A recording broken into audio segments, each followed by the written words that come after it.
Mani, could you tell us how it has been to be an activist in Goa over 25 and plus years? How did you start and what were your experiences then? Well, I was in Bihar till 1978, and played active role in Bihar movement against the emergency, which was in 75, 76. Led by JP. Led by JP. And thereafter, I played a key role in a youth organization formed by JP, known as Chhatra Yuva Sangharsh Vahini. Yeah.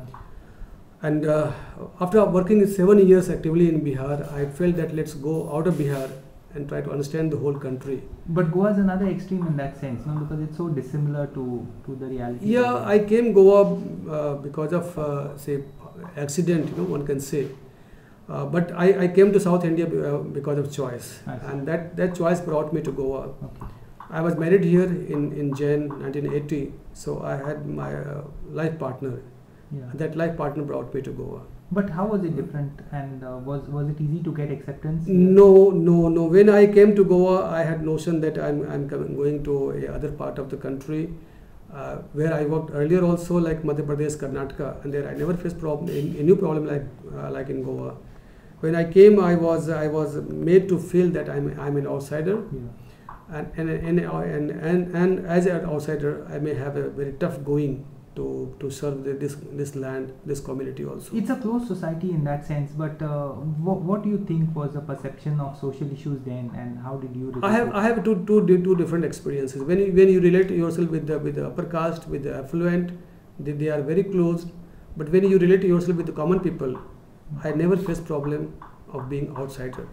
I got my very quick acceptance among the common society of Goa. Yeah. And yet I am struggling as my acceptance as a by choice Goan among the affluent class in Goa. What were the problems that you found in Goan society then, despite the denial about it?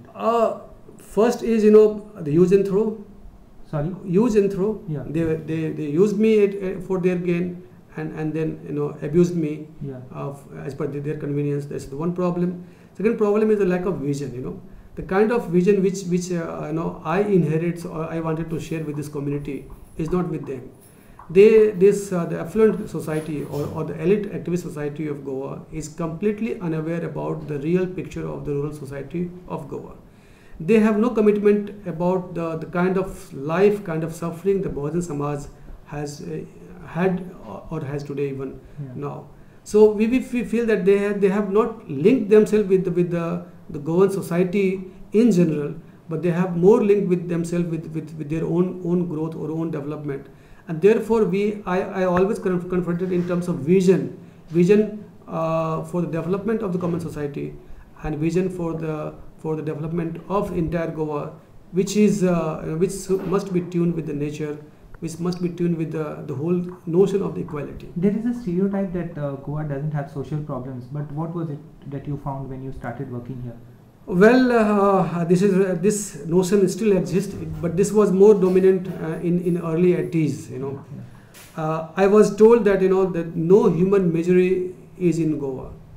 But when we started working in Bandora, then we moved to Khotigaon, Maulinge, part of sometime Kumarjive also, Korgaon, etc. We find that the life of the Bahujan Samaj, basically the Kshatriya Bhandari, Kunbi, Vedi, etc., is much different than the life of the middle caste and upper caste.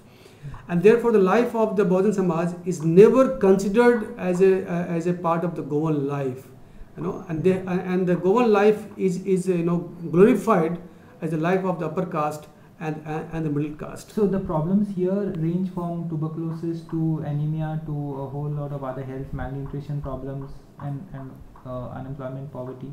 Yeah, it's more dominant in the lower caste because they have less access of the resources. They don't have a kind of kind of healthy food. They don't have a better housing, and they are also victim of the alcoholism in the state, and therefore they are in the vicious trap of some of the key health problems. This interesting story you were telling about how you found tuberculosis being widespread in a village like Kundai. Well, when we were working in Bandora, we realized that the life of the women and children are very different. And with our all developmental kind of activities, the health problem exists there, and therefore we have to take health programs for the women and children, especially to give them maximum benefit of the economic programs of ours. And the survey already. And when we shifted from Bandora to Madkai, we found that the life in Madkai is different, than Bandora. And in after a series of health camps, our team of doctors realized that the chest congestion or cold cough problems were quite perennial one in Madkai.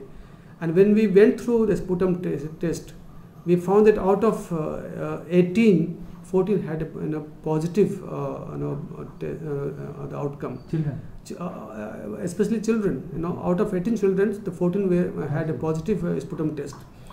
And then we went through the sputum test of the whole village. We also went through the X-ray test also, and we found that this area had a severe case of tuberculosis, which again linked with the poverty, linked with the housing, linked with the whole social structure. Well, we succeeded up to some extent, but because of apathy in the government sector and apathy of the general society, we feel that we do not address this problem adequately, but this issue still exists. See, if the Western Ghats March was another big highlight of the activities of Peaceful Society, when you look back, was its potential achieved or less than achieved? Or? In terms of highlighting the environmental importance of the Western Ghats, involving millions of people to understand and undertake the environmental task in their hand, Western Ghats March was a big achievement.